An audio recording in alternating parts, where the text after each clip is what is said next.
지적장애 아이들 중에도 이런 부분은 자폐하고 비교를 해서 이렇게 대비가 될 수 있지만 여기 이거하고 관계없이 우리 통합적으로 뭐라는 표현을 써요? 성격. 성격을 딱 얘기해보면 지적장애 아이들 중에도 내성적인 아이들이 있는 거고 외향적인 아이들이 있는 거잖아요. 이거하고 관계없이. 그러니까 그 구분이 만약에 너무 내성적이거나 그러면 지적장애가 있으니까 우리가 그걸 장애가 없는 사람들을 보는 시각으로 보질 않고 장애가 얘가 있다는 그 생각을 머릿속에 선입견을 가지고 보니까 지적장애가 있는데 되게 내성적인 성향이야. 그럼 얘는 자폐도 있는 거 아니야? 이렇게 말을 해버린다는 거죠. 그런 오해, 착각을 하도록 그 장애를 진단받는 순간 그 진단받았다는 것 때문에 우리가 그런 착각을 해요. 근데 아이들은 다 다르고 우리가 다 다르듯이 우리도 성격이 다 다르고 좋아하는 거 다르고 선호하는 거 다르고 싫어하는 거 다 다르듯이 그럴 수 있는데 얘가 장애가 뭐 진단을 지적장애로 받았다 혹은 자폐성 장애로 받았다 이것 때문에 그런 생각을 일반적인 기준으로 하기보다는 얘가 뭐 누구랑 같이 막 놀고 이런 거 싫어한다 그러면 얘 지적장애가 아니야 자폐 아니야 뭐 이렇게 얘기를 해버린다는 거죠. 그런 거를 정확하게 딱 구분하는 것도 필요하겠지만 그게 쉽지 않다는 거예요. 그리고 왜 쉽지 않느냐? 이런 선입견 때문에. 그래서 장애라는 거는 이 신체적인 장애도 저는 마찬가지로 보거든요. 장애라는 개념 자체는 우리가 그 하나의 이 관념적인 규정인데 그거는 다 전부 다 정도의 문제라고도 볼 수 있어요. 시각장애다 그러면은 여기도 안경 쓰신 분들 꽤 있지만 저도 안경 썼지만 안경을 써도 전혀 안 되는 정도로 쭉 시력이 떨어지다가 어느 지점까지 오면 여기서부터 의학적으로 그냥 시각장애다 진단을 하는 것 뿐이지 실제 사람은 그러면은 우리가 이제 정상이라는 말을 이쪽에서는 되게 싫어하는데 시력이 정상이라는 게 몇인 거예요? 0.8? 1.0? 그 정상이라는 개념은 하나의 판타지예요.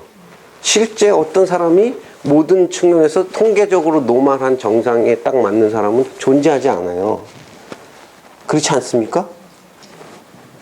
같은 1.0이라도 실제로 더 세밀하게 0.0 몇 단위로 시력을 잴 수 있다면 같은 사람은 없단 말이에요. 거기서 밑으로 쭉 떨어진 어느 지점부터 딱 잘라서 우리가 장애를 진단을 하는 건데 그거는 사람은 그렇게 잘라지지가 않는데 왜 그렇게 진단하느냐? 복지 혜택을 줘야 되니까 행정적으로 뭐가 필요하니까. 그래서 골라내야 되잖아요. 모든 사람한테 장애인 복지하고 똑같은 복지를 줄 수가 없으니까.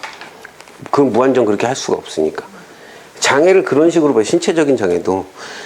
그러니까 뇌병변 장애가 있어서 잘 걷지 못하는 친구를 장애인이라고 우리가 부르지만 그 친구를 저 같은 사람이 볼 때는 그 친구 저랑 상대적으로 비교하면 그 차이가 요만큼이란 말이에요. 근데 저랑 우사인 볼트랑 비교하면 그 이동하는 능력의 차이는 더 클 수도 있는 거거든요.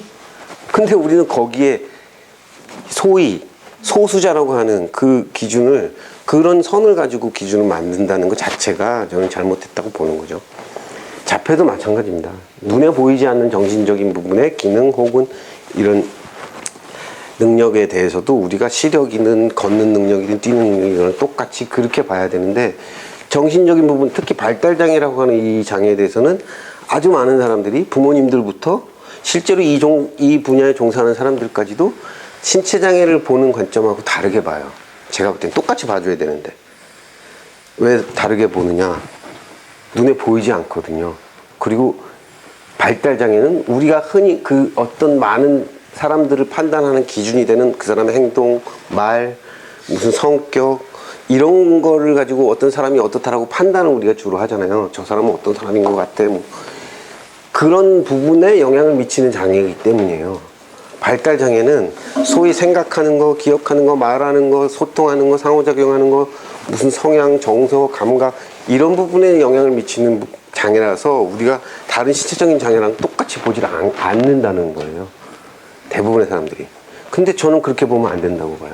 왜 다른 장애는 걷지 못하도록 걷는데 영향을 미치는 장애가 예를 들면 지체장애잖아요. 그러면 걷지 못한다 그랬을 때 그게 지체장애로 인해서 걷지 못한다 그러면 그걸 우리가 그 장애를 바꾸려고 하지 않죠. 휠체어에 앉아있는 학생이 있어요. 혹은 어른이 있어요. 장애 때문에. 근데 어릴 때부터 휠체어에 앉아 있어야 되는 장애가 있는데 그 친구한테 걷거나 뛰는 걸 가르치지 않잖아요. 장애가 그 사람한테 미친 영향 중에 걷는데 어려움을 갖도록 한계를 갖도록 영향을 미쳤잖아요. 근데 똑같이 그 장애가 영향을 미친 부분에 대해서 그런 신체적인 장애는 앞을 못 보는 장애가 있다고 해서 보는 거를 가르치지 않는데 말을 하거나 생각을 하거나 언어를 사용하거나 행동을 적응적으로 할 수 있는 그런 부분에 영향을 미치는 장애가 발달 장애인데 발달 장애가 어떤 장애가 그 부분에 한계를 갖도록 영향을 미쳤잖아요. 말을 못하게 한다거나 혹은 말을 잘 못하게 한다거나 뭐 인지적으로 사고력이 떨어지게 한다거나 그런데 우린 그걸 고치려고 하잖아요.